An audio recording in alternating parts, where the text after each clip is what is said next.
차세대 의약품, 이 시장을 조용히 이끌어갈 숨은 강자가 있습니다.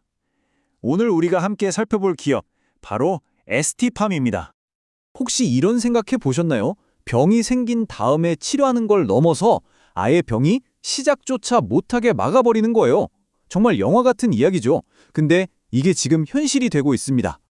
그의 핵심에 바로 RNA 치료제가 있습니다. 이게 뭐냐면 우리 몸속에서 질병을 일으키는 단백질이 만들어지잖아요. 그 설계도 역할을 하는 RNA에 직접 작용해서 나쁜 단백질이 아예 생성되지 않도록 원전 타단하는 기술입니다.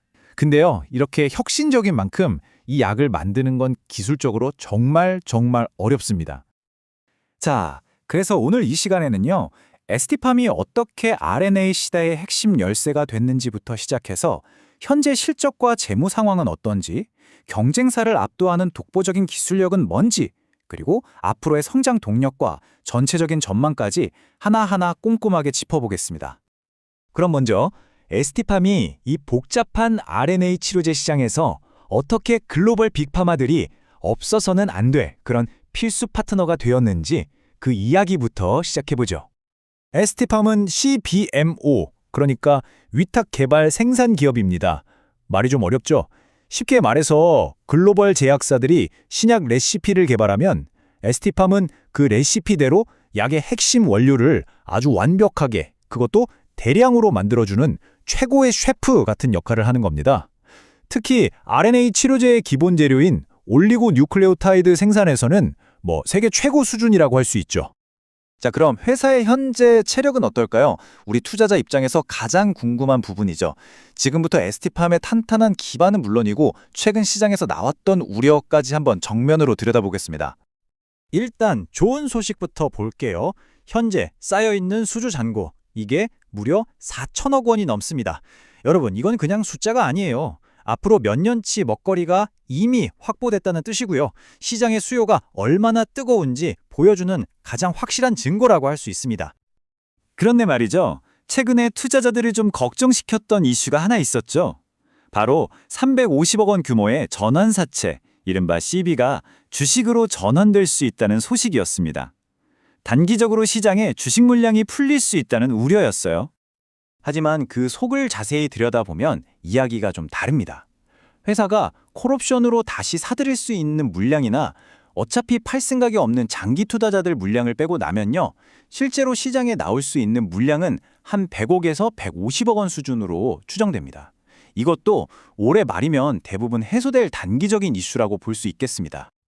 그리고 정말 주목해야 할 건 바로 이겁니다. 수익성이 눈에 띄게 좋아지고 있다는 거예요.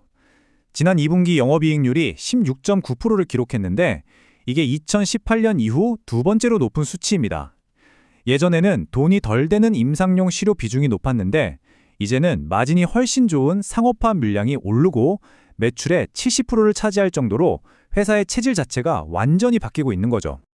자, 그럼 이제부터 ST팜의 가장 강력한 무기, 그러니까 다른 경쟁자들이 감히 넘볼 수 없는 그 기술의 성벽을 어떻게 쌓아 올렸는지 한번 자세히 들여다보겠습니다. 이 올리고 신약을 만드는 게 왜 그렇게 어렵냐면요. 이걸 아주 긴 구슬 목걸이를 만드는 과정에 비유할 수 있어요. 구슬 하나를 꿰을 때마다 성공률이 99%라고 해보죠. 완벽해 보이죠? 근데 이걸 20번, 30번 반복하면 어떻게 될까요? 99%를 계속 곱하다 보면 최종 수율은 쭉 떨어지게 됩니다. 바로 이 문제 때문에 대량 생산이 극도로 어려운 겁니다. 바로 이 어려운 숙제를 ST팜은 기술력으로 풀어냈습니다. 남들이 구슬을 하나씩 꿰을 때 ST팜은 독자적인 특허 기술로 한 번에 2개씩 꿰는 방법을 개발한 거죠. 이게 단순히 속도만 빨라지는 게 아니에요. 공정 단계 자체가 절반으로 줄어드니까 최종 수율이 경쟁사보다 무려 11%에서 13%나 높아집니다. 이건 정말 게임 체인저 수준의 엄청난 차이입니다. 이런 압도적인 기술력을 바탕으로 ST팜은 시장에 아주 강력한 해자를 구축했습니다. 대량 생산 분야에서는 사실상 경쟁자가 없는 독과점적인 지위를 누리고 있죠. 스위스 경쟁사는 요즘 핫한 비만 치료제에 집중하느라 바쁘고 중국의 우시 같은 경우는 미중 갈등 때문에 규제 리스크가 커지고 있거든요.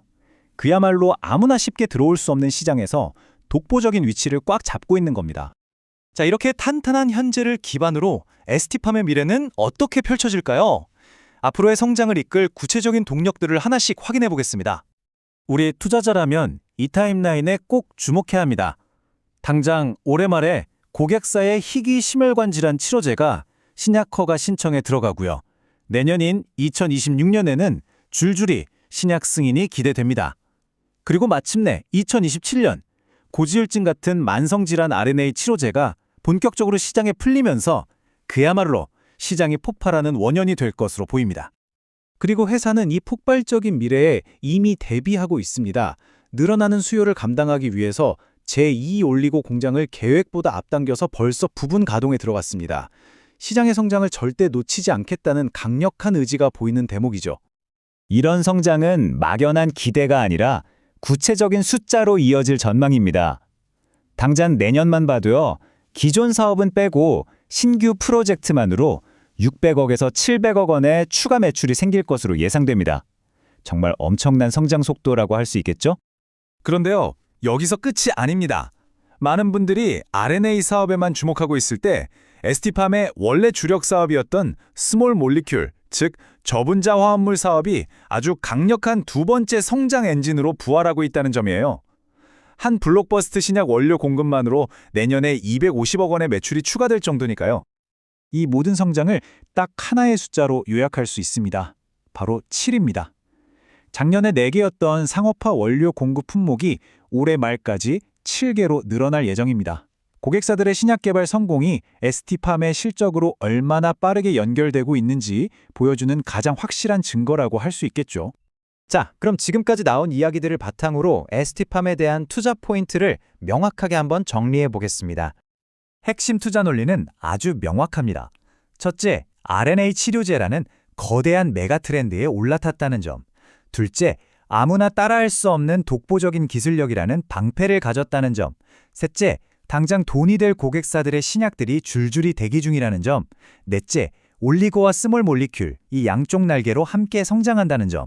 그리고 마지막으로 미래 수요에 대비한 생산 능력까지 미리 확보했다는 점입니다. 이 모든 것을 바탕으로 회사가 그리는 미래는 더욱 담대합니다. 2030년까지 올리고 사업 하나만으로 매출 1조 원을 달성하겠다는 아주 명확하고 야심찬 목표를 향해 나아가고 있습니다. 과연 ST팜은 RNA 시대의 TSMC가 될 수 있을까요? 오늘 그 가능성을 함께 짚어봤습니다. 마지막으로 본 내용은 종목 추천을 위한 영상이 아닙니다. 투자 판단을 위한 근거 자료로 적합하지 않을 수 있으며 모든 투자 판단은 본인 책임하에 이루어져야 합니다.